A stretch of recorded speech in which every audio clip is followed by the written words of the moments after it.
સુરતી થાળીના favourite અને મેથીના ગોટા ભૂલાવી દે તેવા બધી જ ટિપ્સ અને ટ્રિક્સ સાથે રસોઈયાની રીતથી આજે કેળા અને મેથીના આપણે ભજીયાની રેસીપી શેર કરશું।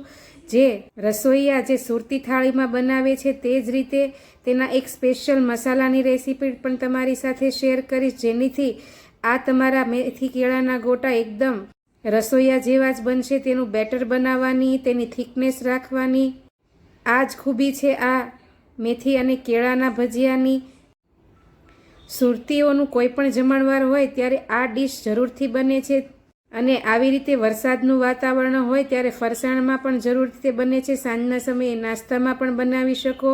રેસીપી વિડીયો જોતા હો, ચેનલ ઉપર નવા હોય અને સબસ્ક્રાઈબ ન કર્યું હોય તો સબસ્ક્રાઈબ કરી લેજો। ત્યાં આપેલું બેલ આઇકન જરૂરથી દબાવજો, જેથી તમને મારી આવી નવી નવી યુનિક રેસીપીના નોટિફિકેશન મળતા રહે। અહીં મેં 1 વાટકા જેટલી લીલી મેથીના પાન લઈ લીધા છે। મેથીના પાન એકદમ જે ઝીણી મેથી આવે છે દેશી તે લેવાની। તેના પાન એકદમ આપણે દાંડલી વગરના આવી રીતે લઈ લેશું અને ચપ્પુથી એકદમ ઝીણા ઝીણા ચોપ કરી લેશું આવી રીતે। આ કેળા મેથીના ભજીયા મેથીના લીધે એકદમ કડવા ન લાગે તે માટે તેમાં પાણી એડ કરીને આપણે હાથથી મસળીને આ મેથીના પાનને આપણે 2 થી 3 વખત ધોઈ લઈશું, જેથી તેમાંથી બધી રજ અને પેસ્ટિસાઇડ્સ પણ નીકળી જાય અને તેની થોડી કડવાશ પણ ઓછી થઈ જાય। આવી રીતે 2 પાણીએ ધોઈ અને જ્યાં સુધી આપણે મસાલો તૈયાર કરીએ ત્યાં સુધી તેમાં થોડું પાણી એડ કરીને મેથીને પલાળીને આવી રીતે એક બાજુ મૂકી દઈશું, જેથી તેમાં રહેલી બધી જ કડવાશ ઓછી થઈ જાય। હવે એક ખાયણી લઈ લેશું, તેમાં 3 ઝીણી સમારેલી લીલી મરચી અને 1 થી 1.5 ઇંચ આદુનો ટુકડા લઈ લેશું છાલ ઉતારી। થોડું એવું મીઠું એડ કરીને તેને ખાંડી લઈશું થોડી વાર। મીઠું નાખવાથી તેને ખાંડવામાં આસાની રહેશે। થોડું એવું અધકચરું ખંડાઈ જાય એટલે હવે તેમાં આપણે સ્પેશિયલ મસાલો બનાવવા માટે 1 ચમચી જેટલી આપણે તેમાં વરિયાળી એડ કરીશું, 1 ચમચી જેટલા આપણે સૂકા ધાણા એડ કરીશું અને 1/2 ચમચી જેટલું આપણે જીરું એડ કરીશું અને 8 થી 10 મરી એડ કરી દઈશું અને હવે તેને પણ આપણે ખાયણીમાં અધકચરા વાટી લેવાના છે। આ બધા જ મસાલાથી આપણો જે ભજીયા બનાવીશું તે રસોઈયાને જેવા જ ટેસ્ટવાળા બનશે અને મરી અને વરિયાળને લીધે પચવામાં પણ આસાની રહેશે। હવે આવી રીતે આ બધા જ મસાલા ખાંડીને આપણે એકદમ અધકચરા વાટી લઈશું। તમે જુઓ તેમ એકદમ સરસ એવો મસાલો બનીને તૈયાર થઈ ગયો છે। રસોઈયાના ભજીયામાં આ સ્પેશિયલ મસાલો નાખવામાં આવે છે। હવે કેળાના ભજીયા બનાવવા માટે મેં અહીં 3 નંગ જેટલા કેળા લીધા છે। એકદમ પાકેલા કેળા લેવાના, કાચા નહીં। આવી રીતે છાલમાં ટપકી પડી ગયેલા પીળા કેળા લેવાના। છાલ ઉતારી ઉપરથી આવી રીતે નસનો ભાગ પણ કાઢી લઈશું। અહીં મેં 4 વ્યક્તિના માપથી અહીં ભજીયા બનાવ્યા છે, તો 3 નંગ જેટલા કેળાથી 4 વ્યક્તિ માટે ભજીયા આસાનીથી બની રહેશે। હવે કેળાને આવી રીતે ફોક કે પછી મેશરથી એકદમ મેશ કરી લેવાના છે। કેળા એકદમ પાકેલા છે એટલે કાંટા ચમચીથી આવી રીતે સરસ એવા મેશ થઈ ગયા છે, એકદમ પેસ્ટ જેવા કરી લેવાના।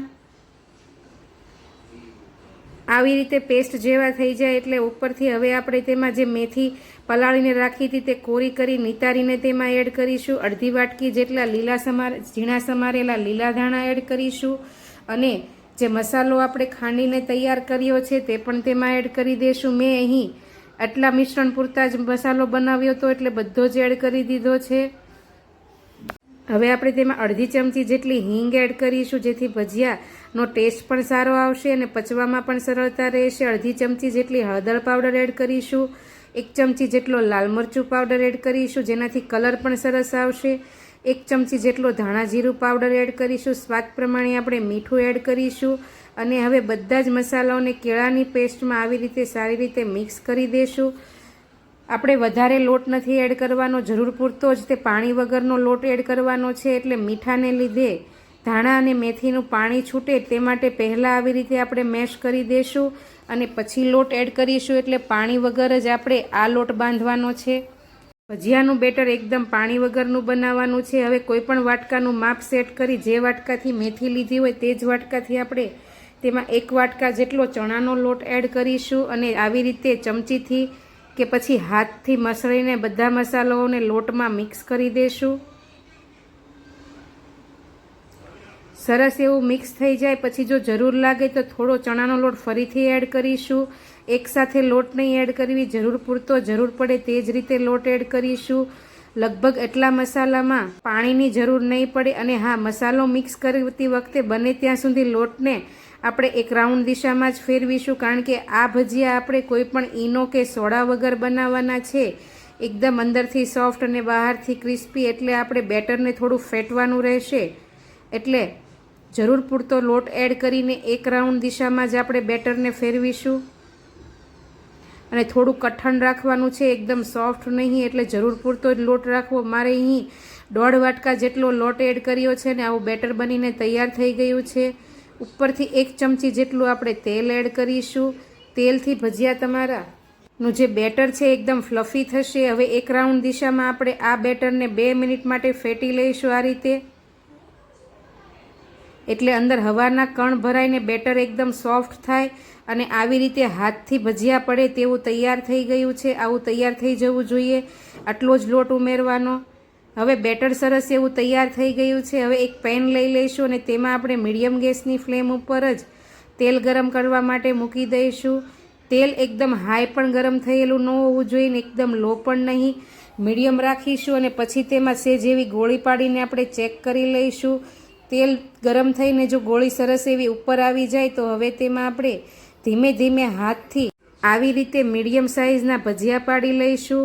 ગેસની ફ્લેમ મીડિયમ રાખીશું. લો ગેસની ફ્લેમ ઉપર કેળાના હિસાબે ભજીયા તેલ પી જશે અને હાઈ ગેસની ફ્લેમ ઉપર એકદમ લાલ થઈ જશે અને અંદરથી લોટ કાચો રહેશે. એટલે મીડિયમ ગેસની ફ્લેમ રાખીશું. અને આવી રીતે ભજીયા છૂટા પડી જાય, બબલ્સ આવતા બંધ થઈ જાય પછી બીજી બાજુ ફેરવી લઈશું અને આવી રીતે પલટાવતા જઈશું. ભજીયાનો કલર આવી રીતે ગોલ્ડન એવો થઈ જશે કેળાના લીધે. અને હવે એકદમ ક્રિસ્પી થઈ જાય અને આવી રીતે એકદમ છૂટા પડી જાય પછી જારથી આપણે તે ભજીયા લઈ લઈશું. અને આવી જ રીતે હવે ફરી પાછા બીજા બધા ભજીયા પણ પાડી લેવાના છે. આ ભજીયા ઘરમાં કોઈ પણ જમણવાર હોય કે પછી નાનો પ્રસંગ હોય ત્યારે સુરતીઓના ઘરે તો જરૂરથી બને છે. અને વરસાદની સિઝનમાં નાસ્તામાં તો જરૂરથી જ બને છે. તો તમે ક્યારેય ન ટ્રાય કર્યા હોય તો આ સુરતી કેળા મેથીના ભજીયા એકવાર જરૂરથી ટ્રાય કરજો. નાસ્તામાં સવારે ચા સાથે ખાવાની મજા પડી જશે. એકદમ ટેસ્ટી અને રસોઈયા જેવા જ બનશે. મારી રેસીપી વિડીયો ગમી હોય તો લાઇક ને શેર કરવું ભૂલતા નહીં. અને તમે ક્યાંથી આ વિડીયો જોવો છો તે જરૂરથી જણાવજો. તો એકદમ ક્રિસ્પી કેળા મેથીના ભજીયા બનીને તૈયાર થઈ ગયા છે. તો ચાલો આવતીકાલે આવી નવી યુનિક રેસીપી સાથે ફરી મળીશું. ત્યાં સુધી આવજો. જય શ્રી કૃષ્ણ.